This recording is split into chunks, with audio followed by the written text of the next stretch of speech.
BJP व कांग्रेस में यही फर्क है कि बीजेपी अपने निर्णय तत्काल लेती है और निर्णयों पर तत्काल ही अमल भी किया जाता है और उसी निर्णय के अनुसार फिर पार्टी के नेता आगे बढ़ते हैं। नागौर का ही उदाहरण ले लीजिए। भारतीय जनता पार्टी ने नागौर में पहली ही लिस्ट में प्रत्याशी घोषित किया और अब बीजेपी नागौर में बूथ स्तर के पदाधिकारियों कार्यकर्ताओं के साथ मीटिंगें कर रही है। तो दूसरी तरफ कांग्रेस के प्रत्याशी या गठबंधन को लेकर कोई अता पता ही नहीं है। ना तो कोई ये कह रहा कि ये गठबंधन होगा, ना कोई ये कह रहा कि ये गठबंधन नहीं होगा। नागौर जिले के कांग्रेस के नेता तो बोलने की स्थिति में ही नहीं बचे।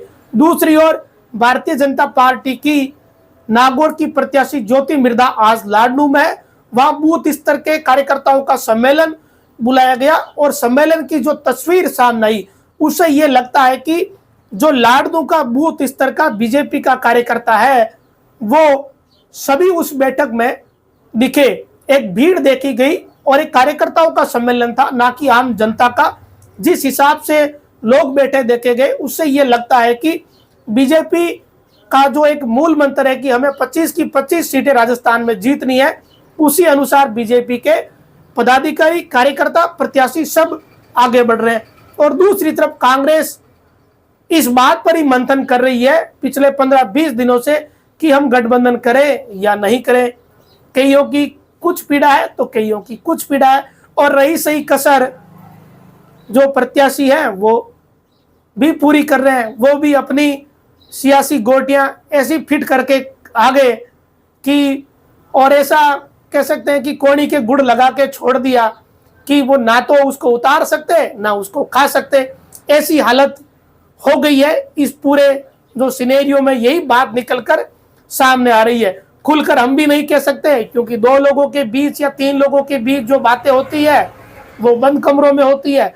पता नहीं क्या किसने किसको कहा होगा, लेकिन कुछ ना कुछ तो कहा ही होगा, तभी जाके इतनी बसड़ मची हुई है कि फूफा जी तो ऐसे नाराज होकर बैठ गए। इतने तो कोई फूफा शादी में ही नाराज नहीं होते। अब कांग्रेस को भला कौन बचाएगा नागौर में, ये तो देखिए कांग्रेस ही जाने। गठबंधन हो गया तो भी कांग्रेस के लिए संकट है, फिर बेनीवाल से कांग्रेस को कौन बचाएगा, और गठबंधन नहीं हुआ तो फिर ऐसे कांग्रेस कैसे बचेगी। तो ये स्थितियां कांग्रेस की नागौर में बनी हुई पड़ी है।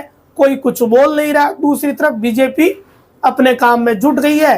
पहले जो चुनाव प्रबंधन को लेकर कमेटियां बनी हुई थी उनकी बैठकें कर ली, नागौर शहर में कर ली, देहात में कर ली, और अब बूथ स्तर के कार्यकर्ताओं का जो सम्मेलन है वो बुला लिया गया लाडनू में। यानी कुल मिला के कहने का मतलब ये है कि बीजेपी अपने चुनाव से जुड़े हुए सारे काम को आगे बढ़ा रही है, उसमें जुटी हुई है।